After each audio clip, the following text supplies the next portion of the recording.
ازيكم يا احلى اخوات في الدنيا؟ عاملين ايه؟ يا رب تكونوا بخير واحسن حال. هنعمل مع بعض بقى الليمون المعصفر بطعمه حلو قوي وكفايه بس شكله. لكن قبل ما اقول نصلي بالله على النبي، اللهم صل وسلم وبارك على سيدنا محمد، ونسمي له ونقول بسم الله الرحمن الرحيم.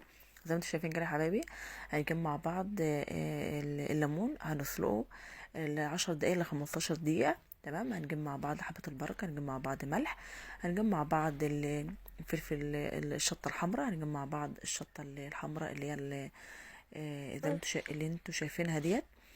وبعد كده طبعا متنسيش تحط توم. انا بصراحه انا حبيت التوم قوي. في ناس ما بتحطش التوم بس انا حاطط توم. تمام. وبعد كده هنحط معلقه من الخل. طبعا لو انت عندك كبه ما فيش اي مشكله، الكبه هتبقى كويسه برضو. وحطيت زيت، معلقتين من الزيت. وبعد كده طبعا هنمسك الليمون هنفتحه معانا، هنفتحه بالسكينه كده. طبعا انا ما حبيتش اللي انا افتحه وبعدين اسلقه. انا حبيت ان أنا اسلقه الاول وبعدين افتحه.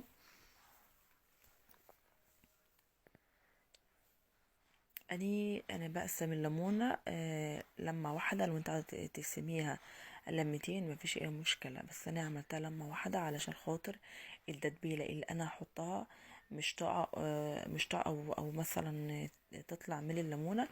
فانا عشان خاطر الليمونه تبقى كويسه والتتبيله فيها تبقى كويسه كده. زي ما انتوا شايفين كده انا قطعت الليمون. تمام. طبعا انت لو عندك بطرمان يكون كويس كده تحط فيه.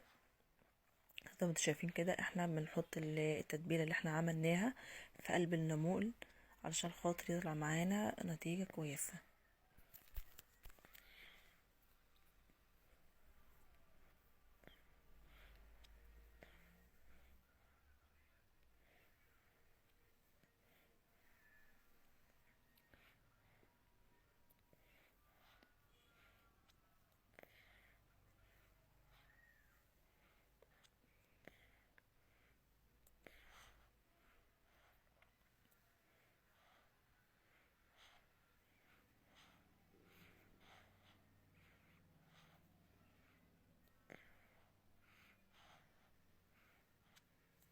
زي ما انتوا شايفين كده طبعا التتبيله اللي فضت مني انا ماشي. انا حطيت فيها خضار.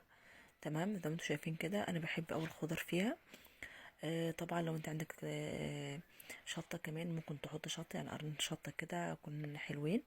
تمام. وبعد كده طبعا هنحط المية في الليمون اللي احنا عملناه. تمام. وبعد كده هنحط خل ونحط الزيت بتاعنا. اهم حاجة يا جماعة كل المية سوى الليمون علشان خاطر الليمون مش يبوظ مننا، اهم حاجة. تمام. وطبعا انا مش هحط الغطا كده، لازم اجيب كيسة احطها. تمام. عشان خاطر الهواء مش يدخل في البطرمان، عشان خاطر يبقى كويس معانا ومش يعفن مننا. طبعا هنسيبه طبعا ل10 ايام ل15 يوم. تمام. شايفين الشكل عامل ازاي؟ الشكل روعة، ده كفاية بس الشكل.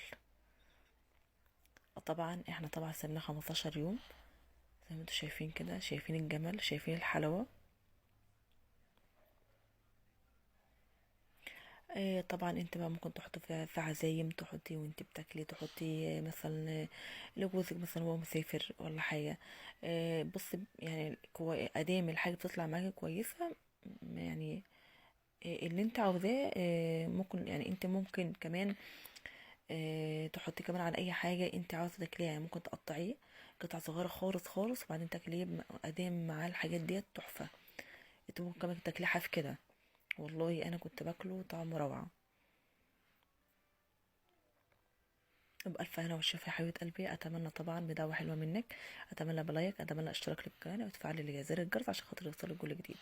مع ألف سلامة، أشوفك إن شاء الله في فيديو جديد. باي، مع السلامة.